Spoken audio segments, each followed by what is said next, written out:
Hey guys, Cole Brenny here, practicingdentist.com, and at the end of my last Dental Business 101 video, Understanding Dental Appraisals, I went through and said that I would go through an actual appraisal with you guys.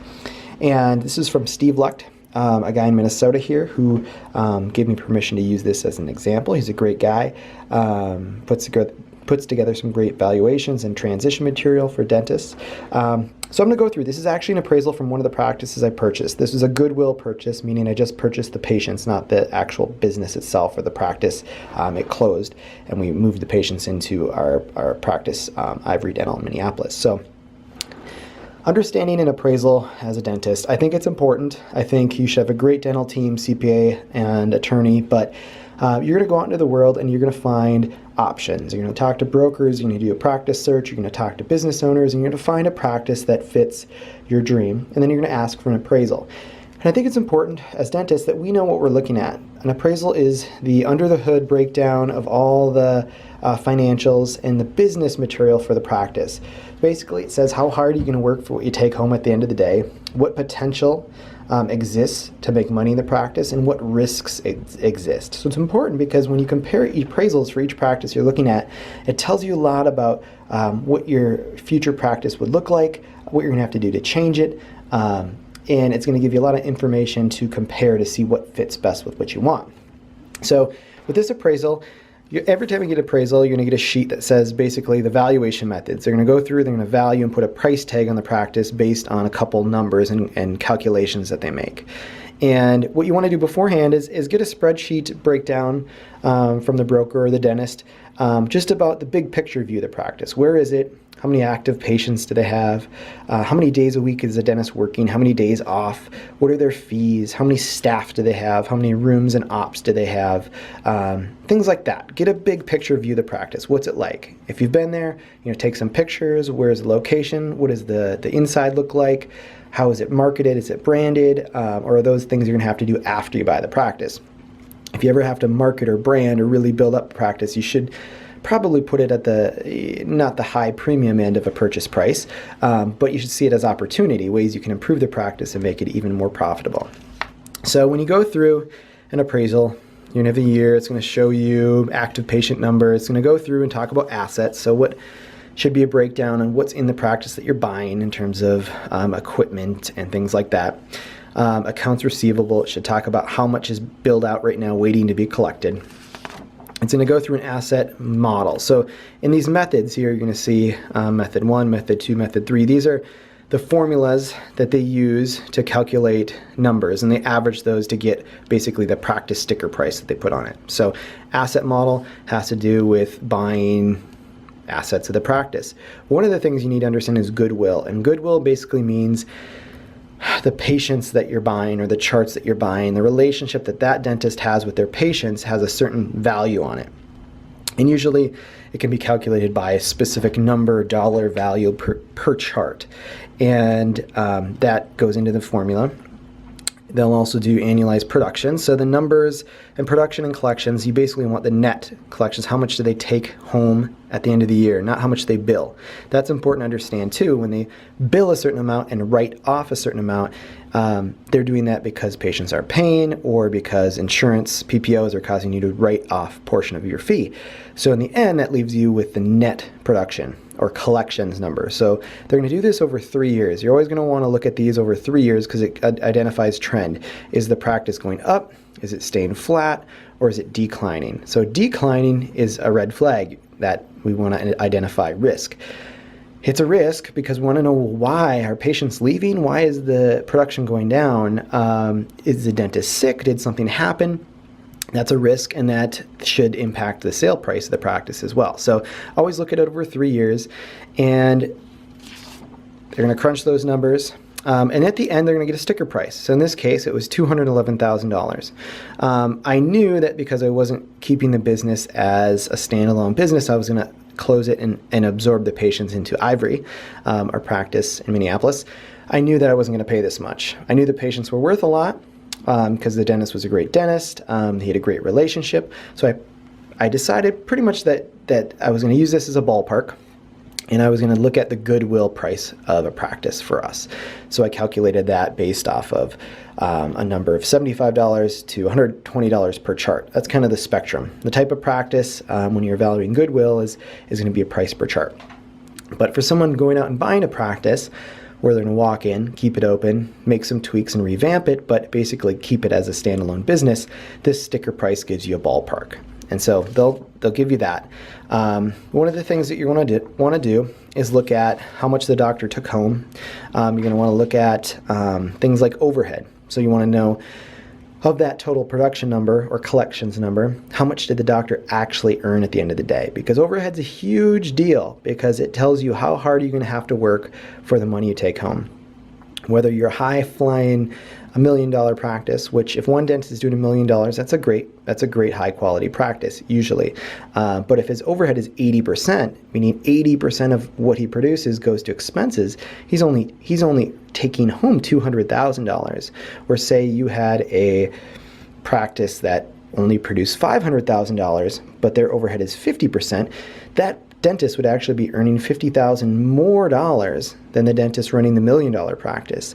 So he's working basically half as hard for more money. So that's why overhead is so important. So whenever you look at these appraisals, you want to know how much are they producing, how much are their expenses, how much are they taking home, and how much are they writing off. So in this case, if we look at this, we'll say they were writing off, a decent number. I'm not going to calculate now, but this is the net, and this is the production.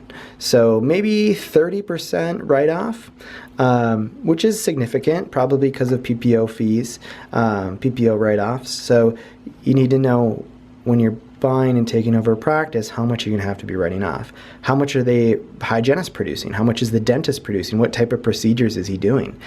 This appraisal should all tell you that. Another thing that's really important that I love is going through the profit and loss, or the expense and income sheet.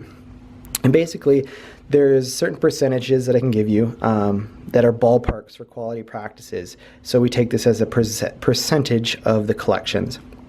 So if we look here on the right, this is the percentage of collections. So there's a ballpark range we always want to look for. It's broken down by things like payroll. How much expense or payroll expenses the dentist doing each year. And you can see 2011, 2010, we're comparing each year. I'm looking at trends. Did it go up or down? Looking at things like parking, rent, utilities, dental supplies, and equipment. And we're going to go down all of this, and we're going to compare it each year to see how it's doing. We're going to see if we can save money anywhere. Are they spending an outrageous amount of money? This particular practice had a pretty high staff expense percentage. So I knew when we closed the office and the patients moved in, my percentage was going to be a lot lower. So I was going to save a lot of money here. And in the end, you go down, you look and you see, what did the dentist take home at the end of the day? And this is what I was talking about in terms of expenses, collections, and income. So we want to look at this and say, well, he was working 4 days a week and only making $70,000 to $80,000. That's working pretty hard for not that much money, especially after taxes.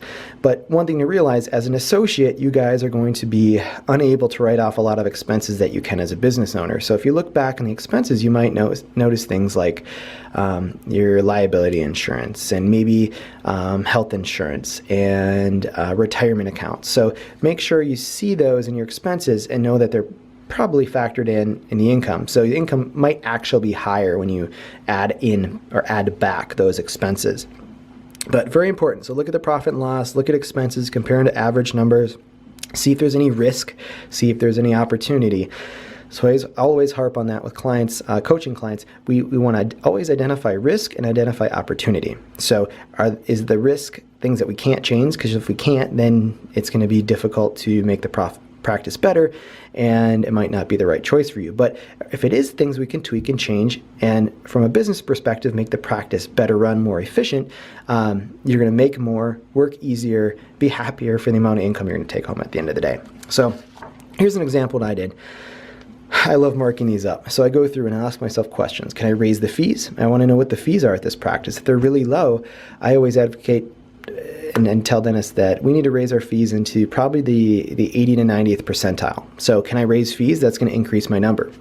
Can I cut costs anywhere? Are there anything that I can save money on? Sometimes staff is really heavy. You may not need somebody to be there You may not need 2 full front desks for 4 or 5 days a piece. You might be able to save in staff costs. Also ask questions. Why is the production so low with 980 patients? So the production per patient is interesting too, because as you compare dentist to dentist, the production can be different. Are you going to be able to produce the same, more or less than the dentist of the practice that you're purchasing? Are you doing more procedures or less procedures? Are you going to refer your endo, refer your oral surgery? Do you do Invisalign? Because if you do those things and you add them back, you're going to increase your production for a patient, and your net collections is going to go up. And look at all these numbers, write it up, scribble, make your marks, compare and contrast year to year, and see what the take-home income is.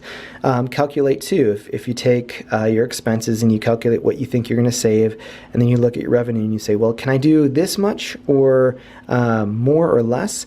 I always like to calculate, well, what if I lost 20% of revenue? So a certain amount of patients are always going to leave any type of transition, whether it's goodwill purchase or an outright practice purchase. So always calculate a low end. So I take this, I'm going to multiply this by 0.8, and then I'm going to do my calculations and subtract my expenses to see what my income is. Because you don't want to be surprised at the end of your first year if things go wrong. So you always want to know a big picture. What do I think I'm going to project to make and produce, and what is worst case scenario? So always calculate this. This is going to give you a great picture of practice to practice. And then what you do is when you're ready to go ahead and you're talking and you're deciding with your with the person you're buying it from that this is the right fit, then we want to verify these with our CPA. So then I'd have a meeting with my CPA, my expert team, and say, hey, this is what I'm thinking. What do you think? And then they're going to point out things maybe that you missed, because they're a lot better at doing this. But you need to be able to do this yourself, because you need to know how much you're going to make. You need to know what's inside the practice when you take it over. So this is what another sheet looks like too, compare year to year. Other than that, guys, hopefully that helps. If you have questions, email me at drbrenny@practicingdentist.com, and I'll keep sending out more videos. If you have anything in particular that you want to learn, shoot me an email. All right, thanks. Hopefully this helps, guys. Good luck.